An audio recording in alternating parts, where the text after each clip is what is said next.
Hello friends, Z trading में आपका स्वागत है। चलिए देखते हैं कल बैंक निफ्टी कहाँ ओपन हो सकता है, कैसे हम ट्रेड कर सकते हैं और उसके पीछे का हमारा लॉजिक क्या है। बैंक निफ्टी की जो हमें फाइनल क्लोजिंग मिली है वो 40,013 की हमें बैंक निफ्टी फाइनल क्लोजिंग मिली है। मतलब ये जो क्लोजिंग आप देख रहे हो 39,910, ये वाली जो क्लोजिंग है, ये वाली क्लोजिंग एक्चुअल में क्लोज यहाँ पर हुआ था, लेकिन एडजस्टमेंट क्लोजिंग 15-20 मिनट या आधे घंटे के बाद होता है। जो एडजस्टमेंट क्लोजिंग है हमें जो मिली वो फाइनल, वो बैंक निफ्टी की फाइनल क्लोजिंग एडजस्टमेंट के बाद मिली, वो 40,013 मिली है। उसके हिसाब से अगर हम देखें तो हमने कल 42 पॉइंट बैंक निफ्टी ने प्लस में क्लोज किया है। चलिए देखते हैं डेली चार्ट्स पे हम बैंक निफ्टी को कैसे एनालिसिस कर सकते हैं और उसके पीछे हम अपना कल का ट्रेड कैसे ढूंढ सकते हैं। अगर हम देखें तो बैंक निफ्टी एक ब्रेकआउट करने के बाद सस्टेन नहीं कर पा रहा था और गिर रहा था। इस जगह पे वैसा ही किया था, ब्रेकआउट किया लेकिन सस्टेन नहीं कर पाया और गिर गया। इस जगह पर भी उसने ऐसा किया। ये हर जगह ऐसे ही करते हुए यहाँ पर दिखाई दे रहा था। पिछली 4 बार उसने ऑलरेडी ये कर चुका है, 1 2 3 4 बार ये ऑलरेडी ब्रेकआउट करने के बाद वहाँ पे ब्रेकआउट उसका सस्टेन नहीं कर पा रहा और वहाँ से वो मार्केट बैंक निफ्टी गिरावट देखने के लिए मिल रही है हमें। यहाँ पे 1 2 3 4 बार इस ट्रेंड लाइन को भी ये टच करता हुआ रिटर्न आ रहा है। अभी जो जिस एरिया पर उसने क्लोजिंग दी है वो बहुत बेहतरीन जगह पर क्लोजिंग दी है, 40,013 पे। ठीक है, उसने जिस जगह पर क्लोजिंग दी है वो एक रेसिस्टेंट एरिया है। अगर ये बैंक निफ्टी अगर 40,120 के लेवल को अगर ये सस्टेन करता है, अगर ये धीरे धीरे, अगर ये कल के सेशन में अगर ये धीरे धीरे यहाँ पे सस्टेन कर पाता है, ठीक है, तो फिर हमें बहुत जल्द हमें 41,000 देखने के लिए मिल सकता है। यहाँ पर आने के बाद अगर ये यहाँ पर सस्टेन करता है, अगर बैंक निफ्टी इस जगह पर आके 41,000 के आसपास आके अगर यहाँ पे सस्टेन करने के बाद जब ये ब्रेकआउट करेगा तो हमें एक अच्छा खासा एक अपर साइड मार्केट देखने के लिए बैंक निफ्टी में मिल सकता है। अगर नीचे की साइड देखें तो नीचे की साइड भी वो इसी जगह पर रेंज बनाता हुआ वापस से जा रहा था। अगर फिलहाल देखें तो एक अच्छा खासा उसने एक फिर से एक ब्रेकआउट देने की कोशिश की है। अगर वो 40,120 के ऊपर अगर ये सस्टेन कर पाता है, ठीक है, और यहाँ पर अगर कुछ टाइम सस्टेन करता है तो फिर हमें बहुत ही जल्द 40,800 40,900 हमें बहुत ही जल्द कल के सेशन में या फिर आने वाले दिनों में हमने देखने के लिए मिल सकते हैं। चलिए देखते हैं 15 मिनट में कल हम कैसे ट्रेड कर सकते हैं, हमारा प्लान ऑफ एक्शन कैसा होना चाहिए कल के लिए।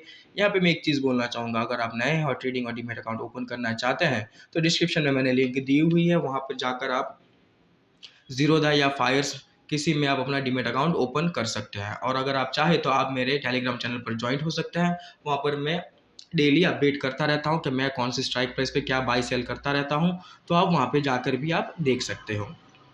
अगर कल का सेशन अगर हम देखें तब बैंक निफ्टी अच्छा खासा गैप अप ओपन हुआ। गैप अप होने के बाद वो सस्टेन कर पाया और सस्टेन करने के बाद उसने एक अपर साइड एक रेंज ली। अगर आप देखें तो यहाँ पर उसने एक डब्ल्यू पैटर्न बनाने के बाद, क्लियरली डब्ल्यू पैटर्न बनाने के बाद एक अच्छा खासा एंड मूवमेंट पे उसने एक अपर साइड का एक मूवमेंट किया। अगर हम देखें तो बैंक निफ्टी इसी लेवल पे आके एक रेसिस्टेंट ले रहा था। अगर हम देखें तो इस जगह पर आके वो रेसिस्टेंट ले रहा था, यहाँ पर भी उसने रेसिस्टेंट लिया। जब उसने ये ब्रेक डाउन किया तब उसने इस जगह पर एक बार होल्ड किया, होल्ड करने के बाद फिर से अपर साइड मूवमेंट ली। अगर आप देखें यहाँ पर भी इसने एक एम बनाया, मतलब एक रेंज बनाई, एक पैटर्न बनाया। उसने बाद उसने ब्रेकआउट किया, ब्रेक डाउन किया। ब्रेक डाउन करने के बाद इसी जगह पर वो रेसिस्टेंस लेता हुआ चल रहा था। कल के दिन ये अच्छा खासा गैप अप ओपन हुआ। गैप अप ओपन होने के बाद इसने एक अच्छा खासा एक अपर साइड मूवमेंट देखने के लिए हमें मिला है कल के दिन।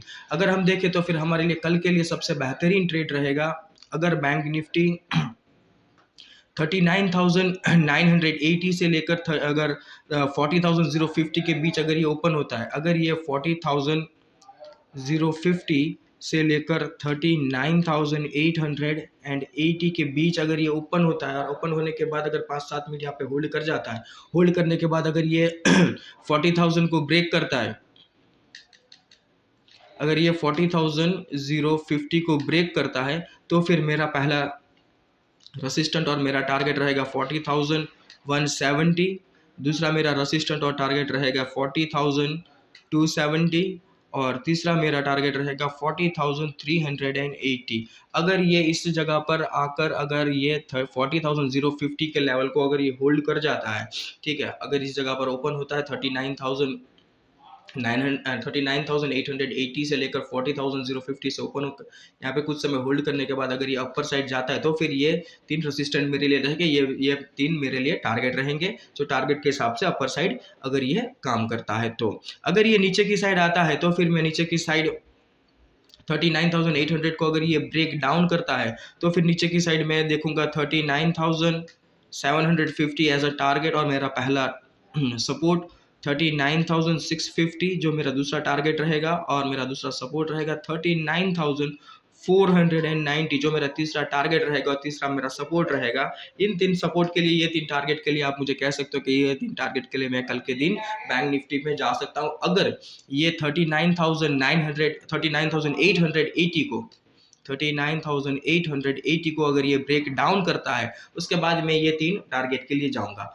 अगर बैंक निफ्टी ज़्यादा बड़ा गैप डाउन हो जाता है, ठीक है, जैसे कि 400 के आसपास अगर ये गैप डाउन हो जाता है तो यहाँ पर अगर कोई हैमर कैंडल मिलती है या फिर एक रेंज बना दूंगा, प्राइस एक्शन देखूंगा। अगर पहले मुझे हैमर कैंडल मिलती है तो हैमर कैंडल के साथ मैं ऊपर की साइड ऊपर एक मूवमेंट लेना पसंद करूंगा। अगर ऐसा नहीं होता है तो फिर एक रेंज बनाने दूंगा या फिर मैं प्राइस एक्शन देखूंगा। अगर प्राइस एक्शन अगर वो ब्रेकआउट करता है तो फिर मैं अपर साइड के लिए जाऊंगा, शायद वो वहां से फिर से मुझे 40,000 का लेवल दिखाई दे और 40,000 के ऊपर का लेवल भी दिखाई दे।